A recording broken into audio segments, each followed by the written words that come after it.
here's something positively, Portland. Adventist Health is celebrating its first birth by its new certified midwifery team. The birth happened in one of the hospital's 4 new midwifery birth suites. And joining us live is certified nurse midwife Corey Panovi. Good morning. Good morning. How are you guys this morning? Doing well. Thanks Doing for joining well. us. Well, tell us about the midwifery program and why it was started. So we were part of a practice that was unfortunately closing from another location, and Adventist very graciously took on all 7 of the midwives in my group and in a pretty rapid transition so that our patients didn't they didn't have any gap in care. And we were at a birth center. And so we transitioned into the hospital and quickly got rooms set up that were birth center like, with normal queen beds and birth tubs for laboring in and taking out some of the technology out of the rooms. And yeah, we have had some great births in those rooms now and are just loving being a part of Adventist. Well, give folks a sense of some of the differences. You mentioned queen beds, birthing tubs. How does this allow for a different scenario than what you might see in a typical hospital delivery?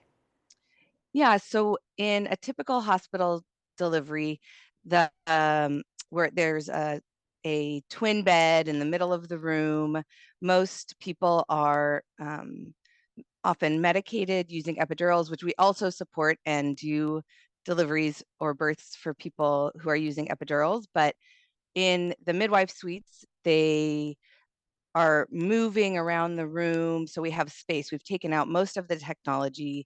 You're not connected to continuous monitoring, which is for the baby we monitor with a Doppler.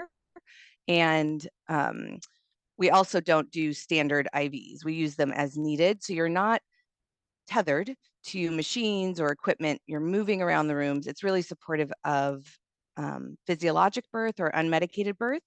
And if we need medication or somebody wants medication, we can move rooms really easily. Or if there's, any concerns, we can move and use the technology. But if everything is going smoothly, then we stay there and support people that way. What type of training is required to be a midwife as opposed to, say, a nurse? So we all have master's degrees in nursing, and yes, so just additional education and schooling. And our group is an extremely experienced group of midwives, which is so wonderful for patients and as a team. Corey, I think a lot of folks would be surprised to learn that even now in 2023 in the United States of America, with all of the technology and medical advancements we have in this country, it is still dangerous and in some cases deadly for women to give birth. Why is it so important to have these different types of programs within the medical system to support women who are going into labor? Oh, thanks for bringing that up. That's something really important to me and to our group. So especially for women of color or people of color giving birth or more vulnerable populations, it is dangerous to give birth in this country. And there is a high maternal mortality or higher maternal mortality rate. And midwives really have been shown to decrease the mortality rates. We